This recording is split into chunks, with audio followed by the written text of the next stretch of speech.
Hello and welcome. Thank you for joining us today. My name is Danielle, and I will be your host today as we dive into Awakening Starseeds Volume 2.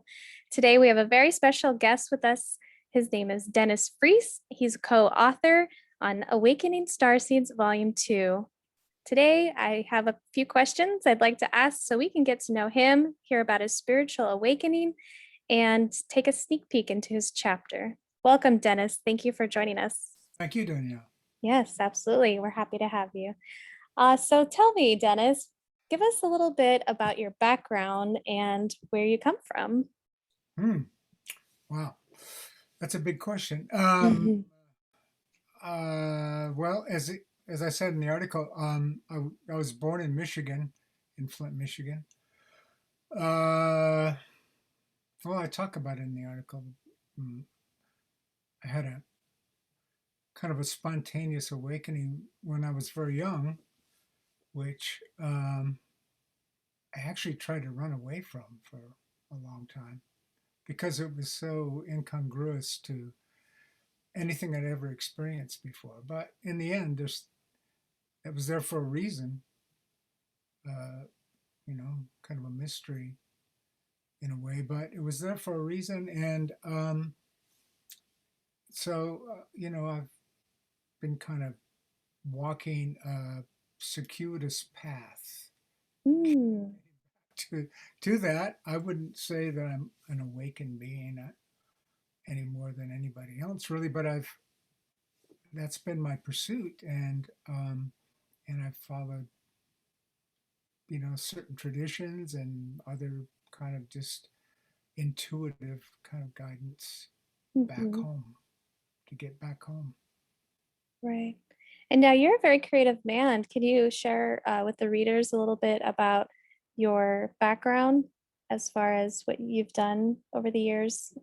Well, music has been my main artistic pursuit and kind of a spiritual outlet too, really. Hmm. I thought about it the other day, and I realized that I've been a musician for more than 60 years, which, when you get to be a certain age, you look back on these things. It's amazing, 60 years. You'd think I'd be better by now, but that's what I do. I've played music in many parts of the world. I've shared music with people that I didn't have a common spoken language with. Hmm. Just understood each other on a Yeah, musical level. So a lot of what I do is kind of world music, I would say, and you know something that's common, that feels common to all of humanity, most anyway. Um, right. and woodwinds have been my prime instrument. You can see some in the background there: bass clarinet and baritone saxophone and flutes, all kinds of things. And I teach. I teach. Okay. I really like working with young people and feeling that somehow they'll keep the tradition going. That's how I came up with an older teacher that wanted to share what he knew. Um, yes, and I do a lot of improvisation too, and that's something that really holds one to the moment. You have to be Mm. completely in the moment to be able to do that, and to be in the moment, you can't be thinking about anything else, and that's probably the secret to awakening. That's beautiful. And music's very creative. And I think creativity is so linked to, spirituality. And like you said, music does create a connection, which is really the language of the soul. So it definitely strikes chords within people's frequency. I may have a bias, but I feel like woodwind instruments are powered by your wind, by what's Mm. you Mhm. being, the very air that you breathe. And so, I feel really connected to the instrument and to what it can bring out from within. Yeah, I see, feel, and hear what you're saying. I actually was a musician when I was younger. I play the trumpet and was in choir, so I definitely Yeah. can relate to what you're saying. I did the whole band thing too, and Mhm. I could never think of anything else that was more interesting to me. So I continued with it That's awesome. up to now. I feel very fortunate to, I'm 73 years old in the body now, and so I feel very fortunate to be able to still do what I do, and um, with no diminished, you know, power physically to be able to do this. Because playing an instrument is, there's so many delicate points. If one thing is missing, it's just not going to work. So I Mm, feel very fortunate that way. Um, yeah. that's amazing. So, how did you awaken to your personal starseed journey? Well, like I said, when I was very young, I, I had this amazing experience just spontaneously. I can't explain it. I had no ground to be able to know what any of it meant. But in the end, that proved to be, the stimulus that kind of always drew me back to the to the path, as if we ever leave it. Um, but and I want to make it clear that I'm not claiming enlightenment or anything. And these are stories actually that I've in the article are stories that I've never talked to anybody about because they're very personal. And I shared them with my daughter, and she's about the only one I've ever talked to about this. And she said, "Really, you should talk more publicly about these things because they might inspire others." I Hmm. do it as a way of saying, "Hey, look at me. I'm working on it just like everybody else." But there have been some moments of very powerful experiences, and that's what I'm bringing, and I hope it does help to inspire other people. And if there's a book three, I'll tell some more stories. I got cut off at 2,000 words. Well, we look forward to hearing that. I'm sure there will be.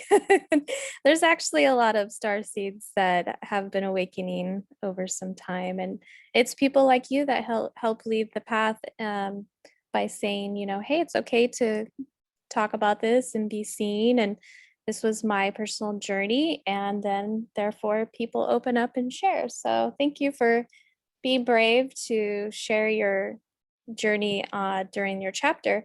Um, can you tell us a little bit about your chapter, though, in Awakening Starseeds, so people can have an idea of what to expect when reading the book? Well, it's kind of an outline of my life in brief. Uh, Hmm. so so it starts with this experience when I was very young, no way to interpret it, and there was a church across the street from my house, so I started going to the Christian church, Methodist church, and oh, I really loved Jesus. That was beautiful, but I wasn't much of a Christian, if you can say Hmm. that. So I left that after a while, did some college, went away to college. It was a time of a lot of upheaval in the '60s. Um, I lost a lot of friends and even family in the war in Vietnam. But at the same time, there was a lot of awakening going on. The great music of that era and Hmm. psychedelics, which I readily participated in and had some profound experiences. But that had to come to an end too. And then I moved to Boston for a while and met a woman that I really liked a lot, and she invited me to a meditation that I didn't know anything about, but I liked her. So I went, and I ended up being really impressed with um, with the speaker and what he was discussing, which basically was a, a disciplined path to get to that experience again. And so I took a leap, and I spent the next 9 years in a very disciplined meditation practice, and Wow. and at some point I I left that too, um, and then I met Osho. And, Oh, bet you that was interesting. yeah, Oh, goodness. oh my goodness, yeah, I'm still meeting Osho every day. Um, yeah, yeah. The amazing thing about the time we live in is you can go on YouTube and find Mm, absolutely enlightened human beings that are readily sharing all that they can to bring us to awakening. A good case in point is Mooji, Mooji. If you haven't heard of Mooji, or when you're interested, I would say get on YouTube and see one of hundreds of videos. He's an amazing, beautiful human being, born in Jamaica, and he follows a lineage very much in what I'm involved in, which is Advaita meditation. Ramana okay. Maharshi was kind of the founder of that, and some, um, and then various branches from there, and, of which Muji is part of. Gangaji is another one. Okay. She actually lives in the next town over from me, so I've gotten to spend some time in her meditations. You know, it you, you have to trust your heart in these things. You have to Mm, trust your in some quiet little voice of intuition. Um, but there are a lot of these things weren't really available to me at all when I was a child. All I knew was Jesus. I didn't know much. I've also gotten really involved in Judaism, and and I write a lot of music and in a tradition called klezmer music, um, and I've been doing that for a number of years. I've been in some place. Uh, the Oregon Shakespeare Festival is here in the valley, and I've done some work for them, including a play called Vilna's Got a Golem, and and it was all original music, not my music. But from there, I started writing music in that tradition. So world music encompasses a lot, and I'll never get around to all of it. But I really enjoy it. I spent many years playing with African bands in the Bay Area, San Francisco Bay Area, and that was a totally amazing experience. Um, that's really helped me. I played in nightclubs with a Salvadoran musician who was just incredible for many years, and so I've learned from a lot of these traditions and bring that to whatever is next. Um, but I'm veering off a little bit from the article. What else? Yeah, I talk about an experience with one of my teachers when I was in the very disciplined um, practice, and how when he was speaking to a friend of mine who was interested in meditation, um, the light filled with the room filled with light. It just talk about illumination. It was an absolutely illuminating experience because the whole room was filled with waves of light. Um, but I also speak in the article about not expecting those things because mm, um, at a certain point in meditation, in the depth of meditation, um, one does acquire uh, spiritual powers, and they're very dangerous to play with, according to those who are awakened. And but my teacher was an awakened being, and so there was no barrier there for him or for us. Um, but those are very, very rare experiences, and one doesn't need those in order to awaken. I don't know why I, I was gifted with those things. Um, and like I said, I'd never really spoken about them, but my daughter thought it would be a good idea to do that. So I speak about that. And then at the end, I speak kind of as an elder, um, in saying that mind and time are inextricably connected, and it's possible to step out of both, but it requires an investigation that that goes beyond words and beyond the mind into silence. It it's not like anything is hidden, I think. It's that we have to get on that wavelength. And the only way to do that is is to be still. Doesn't mean the mind stops completely, but it's our relationship with the mind. You know, like we say, Mm-hmm. wow, I'm really out of my mind today. Well, who are you that says you're out of your mind today? So that's the real inquiry. Um, to me, the mind is the gatekeeper. It's the gatekeeper, and it will twist and turn you in many directions. And there's a story about the Buddha that Kuno Reeves is the Buddha. Have you seen that before? No, Keanu Yeah, Reeves. I can't. Yeah, yeah, Oh, and okay. No, I haven't heard of it. a lot of it is, but but at the end, just before his awakening, every temptation appears before him, and he holds steadfast, and then it all disappears.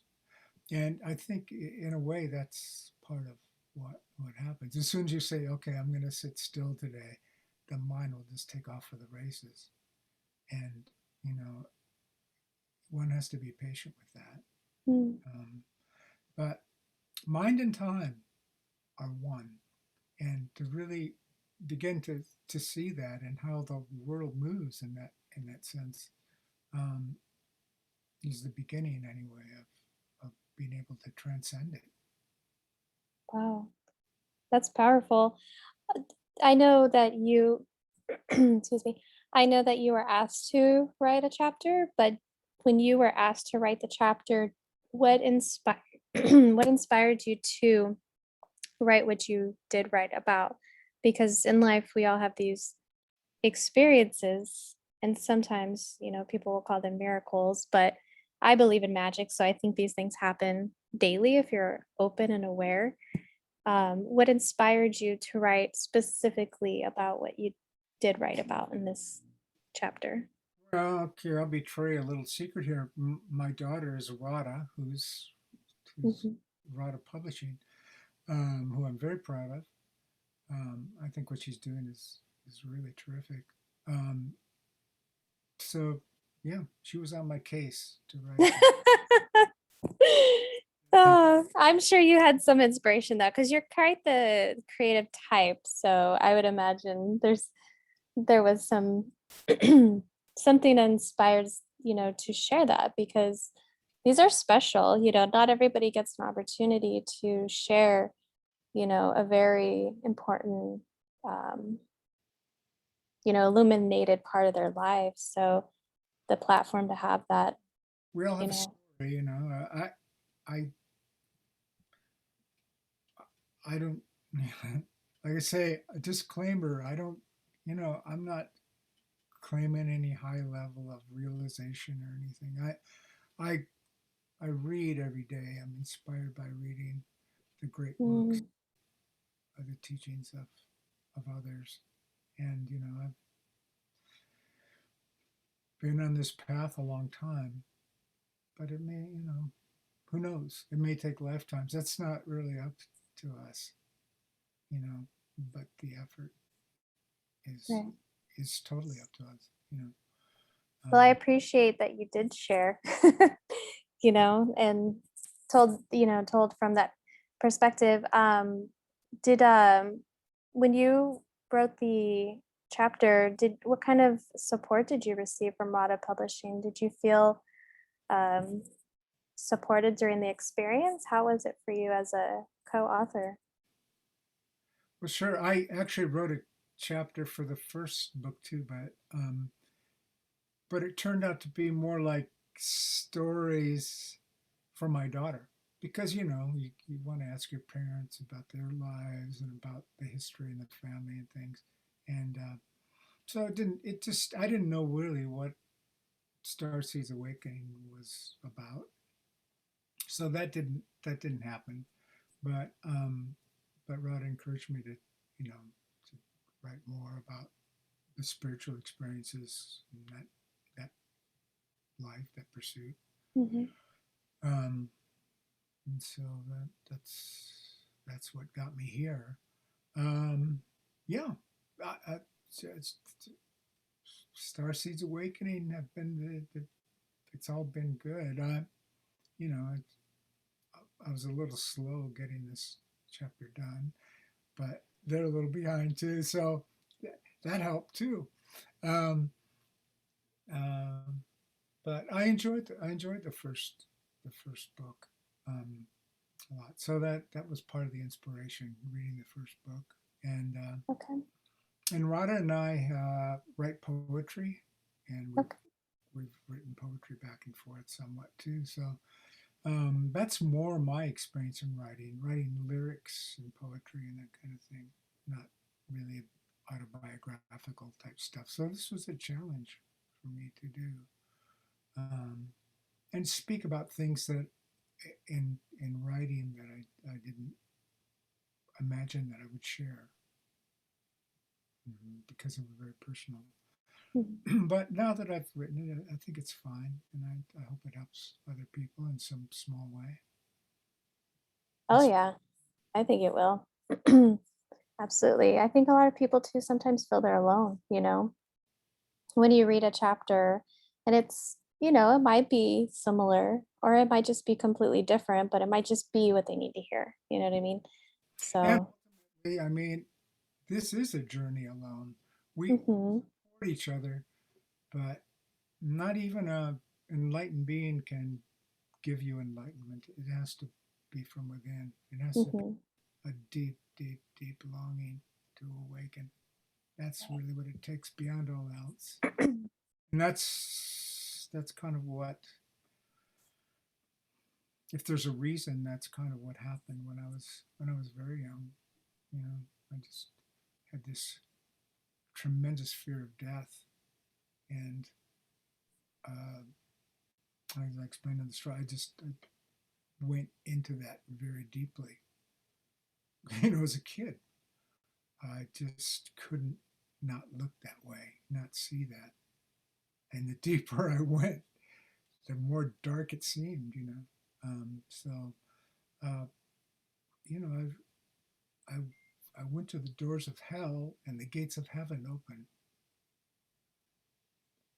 He said, "This is how things work. Sometimes you can't know, but that longing to know the truth, that's the secret beyond all else, beyond any mantra or technique. Not that those aren't important, but there has to be this deep, deep longing." Wow, it's very profound.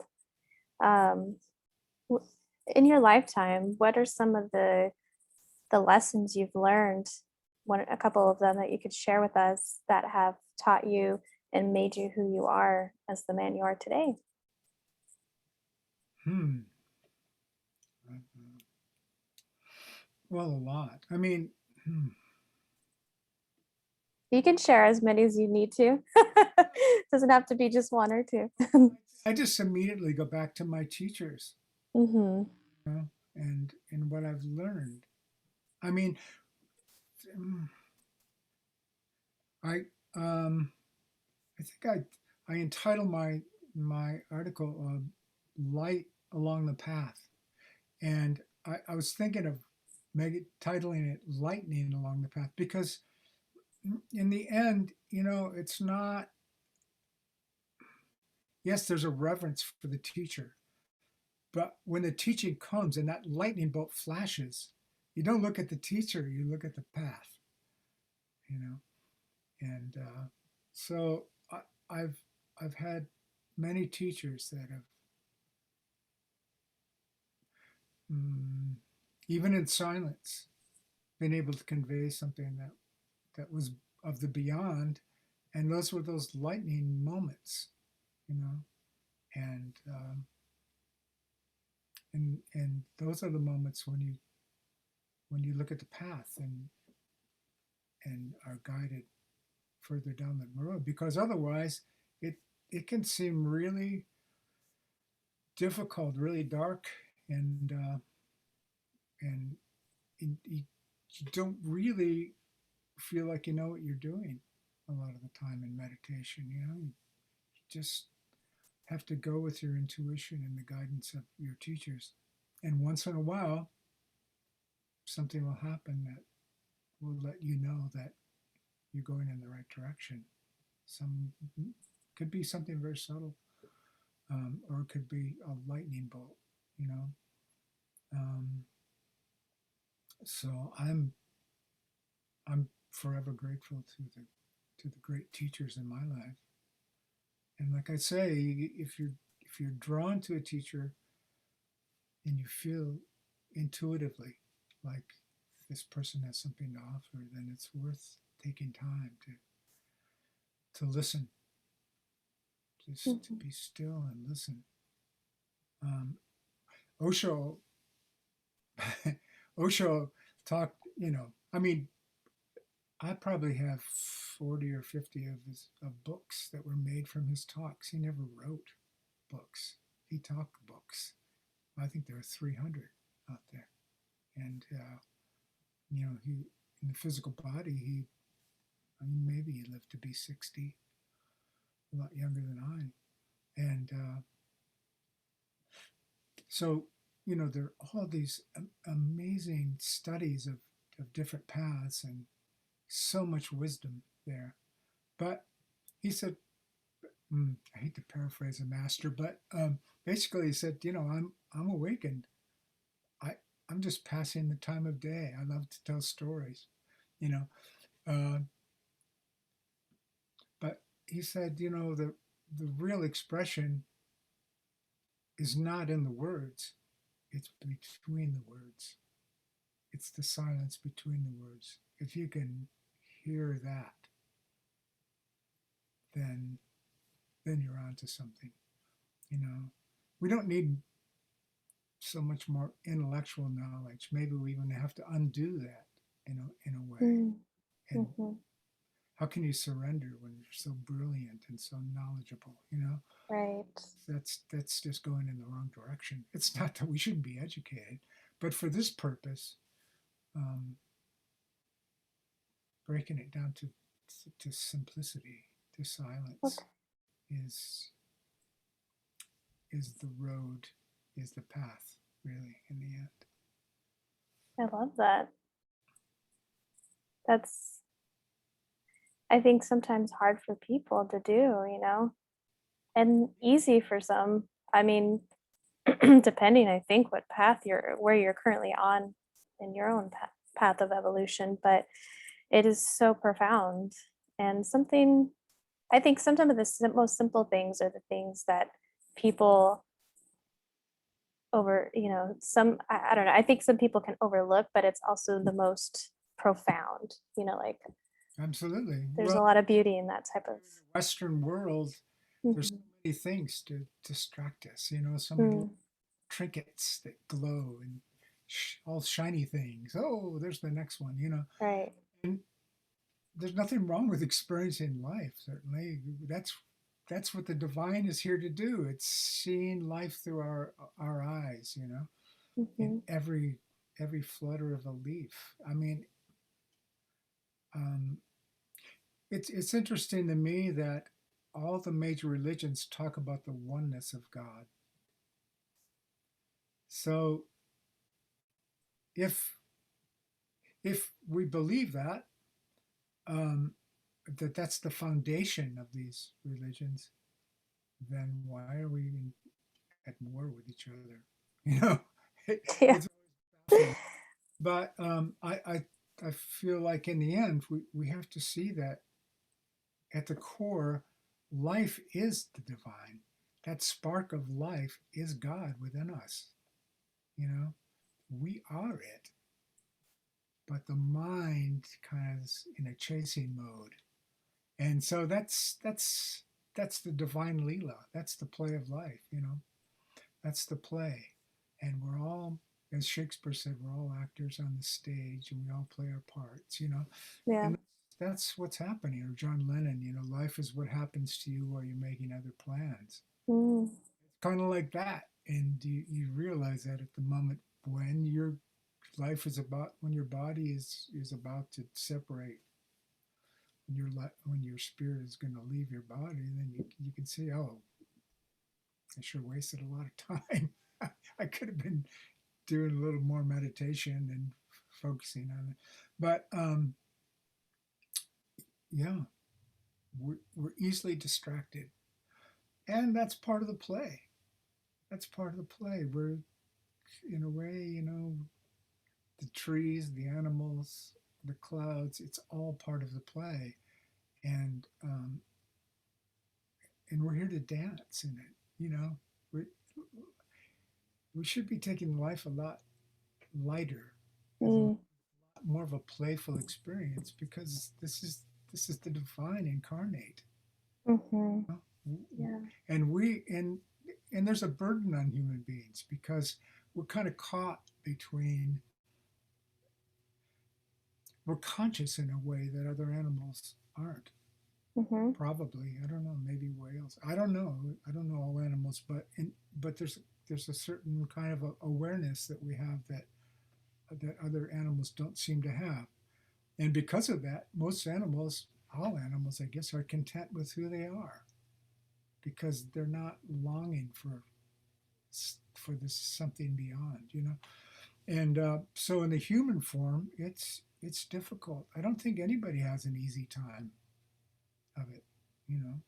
It's difficult, um, but that's the level of the game right now. So um, that's the joy and difficulty in being in this human form. But there is a path to go further, whereas other animals are kind of blocked. I love my dog. He's a beautiful guy. I wish I had him here. I could show him to you. Mm-hmm. Totally loyal and pretty simple, you know, in a way, but so loving, you know. But there's no chance in this life that the dog is going to go beyond what it is. It's always going to be a dog, you know. And there's every opportunity that human beings can merge into the divine self because it's within us. It's Mm-hmm. not something you achieve. How could you achieve it if you already are that? That's where we get tripped up. We are that. But if we go around saying, "Oh, hey, I'm God," you know, then we're screwed because that's just the mind playing it out. So there has to be this separation of the mind and the spirit at some point. You become to see clearly that the mind is part of the divine. There's nothing outside of it. There's nothing outside of the divine, even the worst experience, whatever it would be. But we could stay in the mind our whole lives and not realize that the spark of the living divine is right here in Mm. this moment, you know. So we have to move in that direction in order to really awaken. And it has to be a total commitment. It may Mm-hmm. take it may take many lifetimes. We've incarnated in this world a million times, millions of times. How did we get here? We had to evolve. Everything Right. evolved.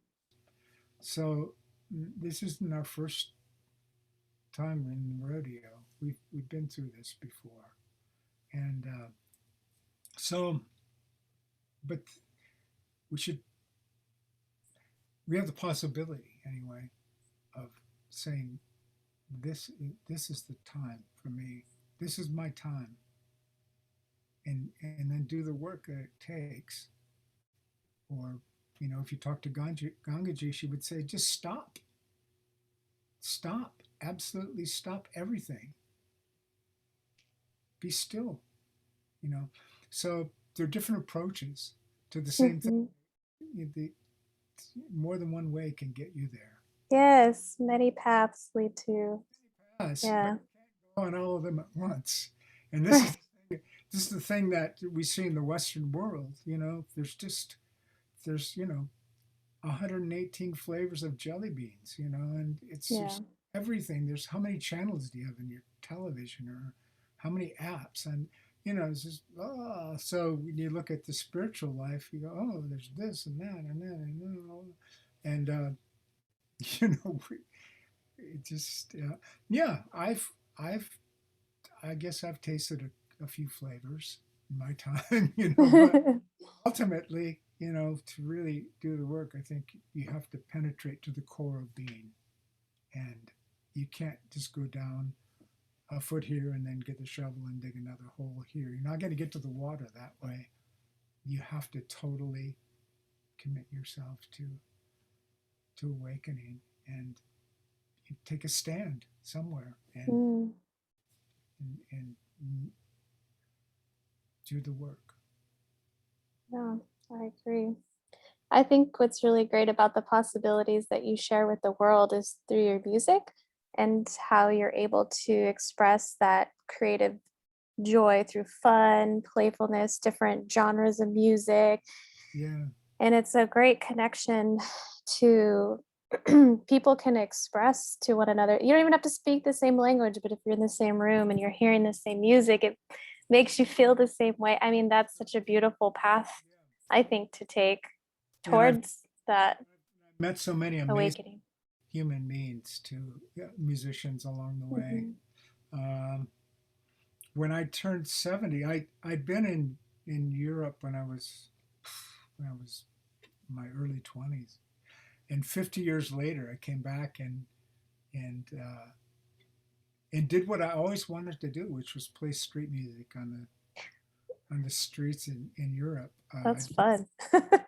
that 2 years ago, and then in 2018 and 2019 with some great German friends um, who I love very much, who are in their early 30s, and I was 70 and 71. And, we traveled. Uh, every day we'd play in the street somewhere. Sometimes we'd stay around for a few days, and then we'd just set up our camp wherever we could at night. And we lived on the money we made or didn't make. Mm. I wanted to do that because, we're also tied to our homes and our little world and everything. And I wanted to do something that felt challenging, dangerous, even. Mm. And so for me, it was that. I would have gone last year if it hadn't been for COVID. But now I have some health problems, and I probably won't do that again. But I'm so glad I had that opportunity, um, because it was edgy. It was edgy. We met great people. Sometimes people would take us into their homes. Sometimes they wouldn't, and we didn't know where we were going or what was going to happen. We had our GPS, and we tried to find a forest someplace, and God knows where, in the dark and things. It was, it was really. It took me to the edge. And when we started out, my mantra was the word yes. These were two gypsies. They knew the life. It Whatever they proposed was just going to be what I would say yes to, and some of it seemed crazy and so dangerous. And I just go, okay, That's yes, awesome. You got outside your comfort zone. And I believe one of the strengths of a star seed is to expand into the unknown and be willing to risk, bring your light into the dark and illuminate, just by you being there.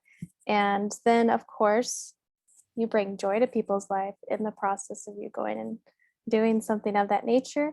And the Yeah, bravery, the courage to do something outside the box. I mean, that's what it takes to change things, and it was about trust. trust was what came to my mind too. Yes. Yeah, I mean, Love it. my friends they had a lot of experience. They were true gypsies, amazing people. They're in Peru right now. They've been in Okay. Brazil, Argentina, Nice. and they're still doing the same thing, Hmm. Uh, but they're amazing people all over the world, and it's so great to not know who you're going to meet next, and you just meet these wonderful people, and sometimes it doesn't work out quite as you expect or hope, Hmm. but I'm still here. Yeah, who knows? Maybe I'll do it next year. That sounds like a fun adventure. Exactly. Yeah, Yeah. just trust. Trust. Trust is the theme of the day. There's been quite a few conversations I've had where we've brought up trust, and that is definitely, I think, one of the key elements for sure to a process like this. Intuition and trust Mhm. kind of working together. It doesn't. I don't know. I don't know Mm. how far to take that sometimes, but um, it worked. It's worked in my case. Ah, I love it. What would you tell an individual that's looking to work with Rada Publishing, um, and who might be interested, and maybe hasn't dabbled or thought maybe, oh, I'm not an author, but let's say they have a lot to share and they do have that, and they just need to hear a few words of wisdom to get them outside their comfort zone to Hmm. work with a company like Rada Publishing. What would you tell someone like that? Well, it's really an individual thing, but we've all Mm, had experiences. Otherwise, we wouldn't be drawn to this book, to this way of looking at life. So I think in any case, it's good to write these things down. I'm glad I've been doing that. Rod has helped me with that. Um, to write these things down and then put it away and come back and look at it and mm, see your story from a little point of objectivity, maybe. mhm, Um, maybe it's not so much that we have to be best-selling authors mm, as we have a story that we want to be able to tell. And yeah. I revised my story a few times. Um, I went I wrote too much. um, and not all of it was probably really great. I xed out some things and rewrote it a couple times because I was really tentative about jumping in with both feet, about talking about personal things, really personal things. Um, but the more that I worked on it, the more I felt like this really was my story. And Mm, so, you know, the journey of 1,000 miles begins with the first step. The journey of 2,000 words starts with the very first word. So I think you just have to start in and see where it goes. Um, I I think Rada Publishing is a good vehicle for this mm, kind of thing, and realizing that maybe your story might be what somebody else needs to hear, just for mhm. that little push forward. Right. I That you could be agree. helping others in yourself at the same time. It is a community. I really value community in terms of spiritual practice. Mhm, Ultimately, we have our own work to do, and that can only be done by us, but individually. mhm, But I love group meditations. I love to be in a group and meditating, um, and kind of get on the same wavelength. It seems to happen that way, and really lifts all the boats. mhm. So hopefully that's what this next publication will do for people, for readers, and for the writers too, to feel they were part of something that inspired themselves and others. So yeah, I encourage it. Beautiful. I'd like Thank you. to Oh, what was that last part? I'd like to read those stories. Oh, yes. Well, You definitely need to read all of them because these are some very amazing, strong, and there's a lot of common ground too amongst what everyone has to say in their chapters, but um, it just makes you realize how we, like you're saying, we all are our own, we're going down this path, but we're interconnected. And so there's like this, beautiful synergy. And if anything, it makes you like okay with going on the path when you are alone and going within because you're not alone, so that's what I've learned throughout this experience. It's beautiful. Chapters help, and like Hmm. there's there's a lot of help available through the teachings of people that have arrived at the other side and know fully who they are in awakening. Right. They've gone beyond the personal. Um, there's so much there. And so there are many ways to find inspiration. And Awakening Starseeds is one of those. Yes. Speaking of inspiration, what's your next journey? What is Dennis up to What is going that? forward? Well, we're just breaking out of a year of kind of hibernation. So I, I had my first kind of a spiritual music gathering uh, Okay. last Friday. It was for a Shabbat service in the Jewish community, and I got to play a couple of my, my original works that I've spent a lot of time on, and join with others, in singing and being part of that service. It was a music service, and so I have other gigs coming up. I'm got One of the things I really like to do is play senior homes. So Oh, nice. that's back on track again. So I'm playing for people both in assisted living Okay. uh, and also in Alzheimer's units, which I really love doing that too. It's a bit of a magic trick because I go in and I play songs that these people knew in their youth, and something lights up. There's something in the Triggers. brain that never forgets that those things, and suddenly you see people. Oh, Oh, that's nice. yeah, Yeah. yeah. It's like watering flowers that are really dry. Oh, yeah. See them come back to life. Um, so I really enjoy doing that, and so that's starting back up again. And Excellent. That's good. musicians getting together. So in that Hmm. level, that opening out kind of thing is beginning to happen. Uh, and it's with the inner journey, it's just more hammering on the rock, as they say. I love So your sayings. that's what it is. Yeah. It is you got to keep doing the inner work, um, and then enjoy the outer too. Just meeting friends again, and Mm-hmm. you know human beings, they're made to be part of communities. you Mm-hmm. know there's nothing you can separate you know the inner practice and the gathering with other human beings and just being human beings together. We enjoy it, Yeah. and that's part of the practice too. I mean, you have to be able to bring what you're discovering inside into the bigger world. Mm, That's part right. of it too. I think for a lot of monks that hide themselves away their whole lives, and no matter how much they pray, they're full of desires, believe me. And, you know, I just, maybe that's the right path for some people, but I think it's a very narrow Mm, passageway. Um, you know, Community and is really important.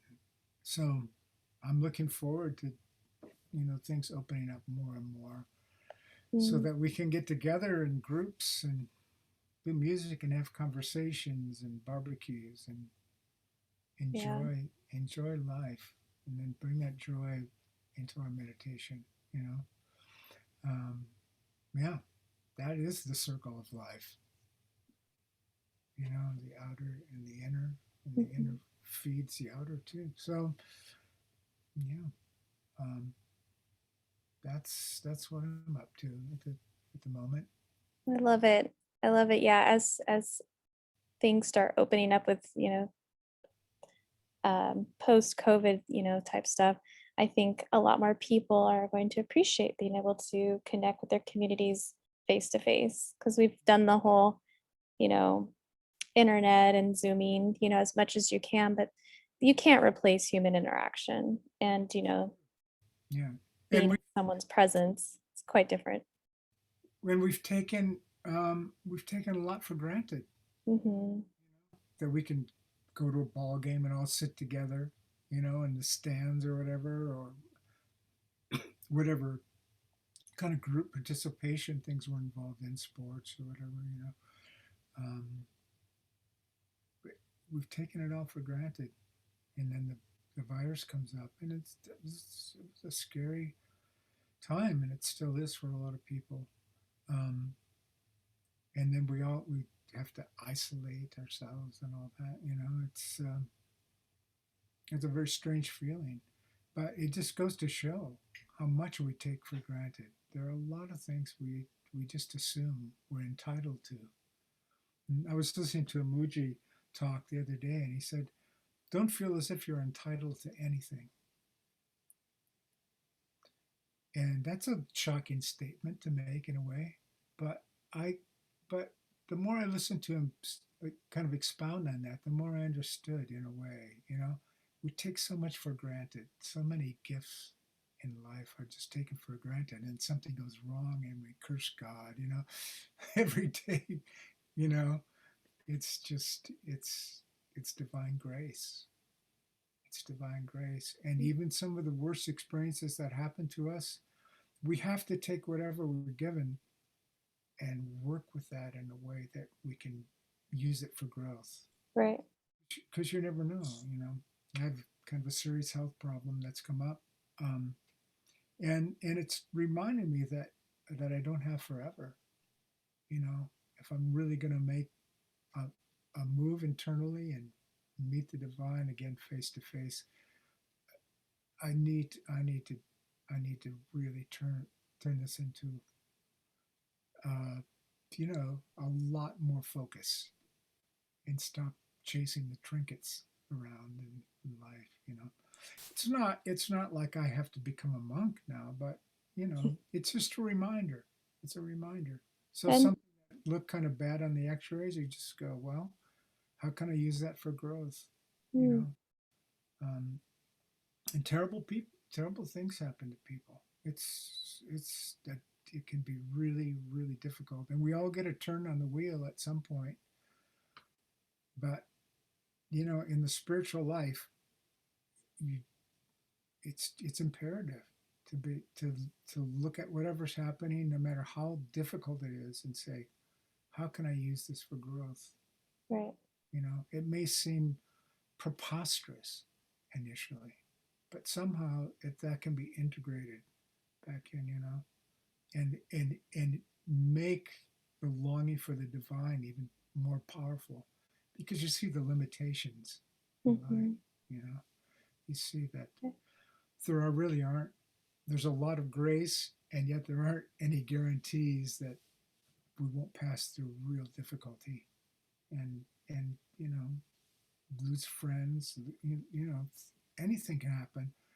Um, so this is a stopover, you know, in a way, and we should enjoy it to the extent that we can, and realize that this isn't a permanent home. This is a stopover. This is where we come to learn, Mm-hmm. really, and enjoy. You know, Yeah. it's all discipline and work. It's but there is that element to it that says, you know, I'm done. I'm ready for whatever comes. You know, because you know, exploring the spiritual life is it's scary at times. It's very personal. And when you come to the that precipice where you're jumping into the ocean, uh, it's it it's scary. It can be very very frightening. Um, and yet that place is home. You know, it's like that old kind of metaphor of the salt doll that goes to measure the depth of the ocean. And what happens? You know, it becomes the ocean. It always was the ocean. It just was outside of. Um, it was locked in a personal shell for a while. Mm, So it, it takes courage to do yes, it this. does. But yeah, And oh, go ahead. I was going to say, you know what? It's really in the end, it's the only game in town. Mm, You come to find that out when you get to be my age, if you haven't already. Uh, it's really that's and it takes having um, the inspiration of a real teacher, mm, someone who's been transcended all the way to the divine self that is present here now and in all of us. That those teachings are what give us the courage because they're on the other side laughing. And you know, there's no more worry. You know, yeah, yeah, it's all that. and I think with what you're doing, you're, having a good time with the music and reconnecting with community. So I think that this is a great time for fun and livelihood and bringing joy back into people's lives, especially as you go work with the elderly. I know exactly what you're talking about because my grandmother stayed in a like independent living, and then they transitioned her to where they were taking care of her, and she loved. I mean, she would talk about it. She loved it when people would come and visit, but of course, music, activities, anything to kind of stimulate the mind. I Sure. mean, that is definitely that's a lot of great energy you're bringing into people's life. Especially music. I don't know what the Mhm. place is in the brain, but Mhm. you get that. You know, Yeah. Alzheimer's, whatever it is, you can look like you're gone, and you hear a song that you knew in your childhood or something, and suddenly, boom, the flowers are just back up and celebrating again. You know, Right. Yeah. great, and you know, I get to feel like a rock star when I appear at the. Well, Oh, because you're a skilled musician. Come on. Oh, that's so cool though. What instruments do you said you played the clarinet and the saxophone, was it? yeah, well, the clarinet family, the saxophone family, the flute family, Okay. you know, wooden instruments and things. And uh, one year for at, at Shakespeare here in Oregon Shakespeare Festival, I played an instrument called the duduk, which is made out of apricot wood and just with holes and a Hmm. big reed. I had to figure out how to play it. Of course, I got a call from Shakespeare and I needed the work, and the music director said, do you know anything about the duduk?" And I said, "Well, it's my favorite instrument. I've been playing for a long time." And he said, "Great, you're hired." And I hung up and I went on Google to find out what the instrument was because I'd never heard of it. I love your confidence though. You're like, I'll figure it out. It's desperation. I needed the work. No, but that's sometimes what you need in order to push through, and then you end up becoming great at it. You just dive into it. I told the I, people do that. yeah, that's awesome. Well, listen, I want people to be able to know where they can reach you. Do you have a website that they can check out or? Yeah, I do, and I'm Mhm. gonna put it. I'm gonna work on it. Maybe by the time this comes out, I'll have some of my poems up, and I do a lot of photography too. Oh, nice. Okay. So I'll have some of that up, and a lot of my music and some stories and things too. So that you can find me there at dennisfreese.com. dennisfreese.com. And yeah, I have all kinds of goodies there, some giveaways and things. And yeah, Very that's neat. my place for posting stuff. Okay. Yeah, All there's a right. lot of music there. If you're curious, you can get a sense of what I'm up to. Yeah. Maybe someone can book you and that you can go play at their bar mitzvah. I'm ready. Or anywhere, really. Klezmer group called the Bar Misfits Okay. The bar mitzvahs. I love it. That's awesome. What part of where are you located? in Oregon. In Oregon. Okay. So, Beautiful. mm, Yeah. yeah, Dennis, it has been an absolute pleasure. I really appreciate you taking the time to tell everyone a bit about yourself, your views on life and your spiritual awakening and chapter in Awakening Starseeds, Volume 2. And we look forward to possibly a Volume 3. thank you. Thanks. It's been a pleasure. You have a wonderful day. You- Bye. Bye.